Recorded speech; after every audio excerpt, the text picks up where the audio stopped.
The air reeks of kerosene. That's what we call it, Klan cologne. We're at a KKK rally in the heart of Mississippi, a countryside still haunted by memories of lynchings and church bombings from decades ago. Pastor Wallace Hartsfield remembers those days only too well. He witnessed a black man dragged through the streets. They shot the man and they hanged him, and then used his body for target practice, so as to teach black folk a lesson. That's what we're gonna need some help at. But this is not the distant past. This is just last month in a secluded property in the woods where people have come to join the Grand Dragon Stephen Howard for what they call a cross lighting. America is at turmoil, and we're lighting crosses to let people know that America is at turmoil right now. This Klansman, who asked we not show his face for fear he'd be fired from his job, starts to get ready for the evening's rituals. But you're wearing the robes of traditional terrorists, of traditional haters. That's just the outlook that they want to give you. That ain't true. Not everybody was like that. So you think this is what a good Christian man does? Yeah, this is our Christianity. I mean, that's just plain and simple. Howard says he's allowed us to come here to show us the new Klan is neither hate-filled nor violent.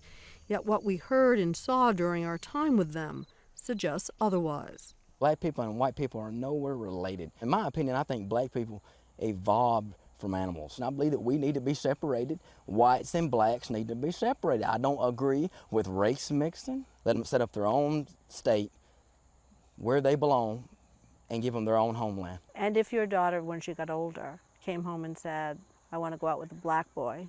I'd disown her. Wouldn't have nothing else to do with her for the rest of my life. Because of who she loved. No, it's not love. If you love somebody of your own race. Who decreed that? God decreed that. Jesus decreed that. I thought Jesus said love each other. Jesus said love your neighbor, but if you read the Bible. As yourself.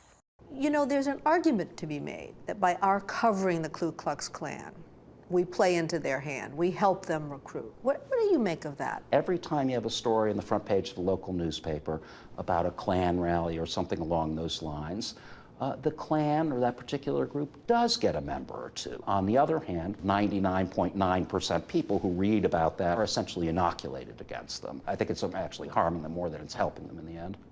Back in Mississippi as night falls, Steve and his wife Nicole tell us something stunning about Steve's 11-year-old daughter, who is here for all of the night's proceedings. Your 11-year-old daughter has a vote? Mm-hmm. She has her own vote. So she was 8. And she chose? She wanted it. But you think at 11 she can understand? I think she understands more than what people. Children are very perspective. She has a beautiful robe.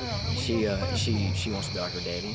That's the first time I've actually robed up, so it's a little bit big on me. And now it's time for all members of the group to robe up. Where you at, Mom? I'm right here, son. I'll get you. I've read in some of the literature that there are some people who think that if Barack Obama is reelected, the storm, something they call the storm, is going to come. Oh, it's going to happen. What's the storm? I fear it. War. And he's going to start it. He's going to start it. I fear it. I feel it. I feel it coming on. And it ain't just me. It's just, it's going to be another war in this United States of America. If he gets elected back to office, it's going to happen. If he gets 4 more years, Barack Obama will ruin this country. And white people will be in concentration camps. And if you don't believe white people can't be in concentration camps, people sadly mistaken. And his solution to avoid this supposed impending storm is an all-white South, where all blacks, Hispanics, and Jews are banned, given someplace else, he says, to live in America. I want to make sure I understand you. If the goal is white separatism, separating the races, the only way to separate the races is using violence. You're not going to be able to just say nicely, please leave. If they will peacefully go, then yeah. But if they won't peacefully go, that's the only way is through violence. It's through making them go. That's it. And you'd be willing to be part of that. It's a race war you're talking about, essentially. Very much so. His hero and predecessor was a convicted murderer and former head of the Mississippi White Knights. What do you think about Sam Bowers? He's the greatest Klansman that ever lived. Well, Sam Bowers was accused and convicted of murder. I don't endorse murder.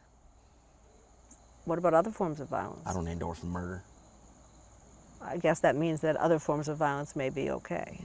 You have to form your own opinion on that. You stand right there. These words seem particularly ominous as the members line up, preparing to head into the woods to enact a tradition that has haunted the American consciousness for more than a century.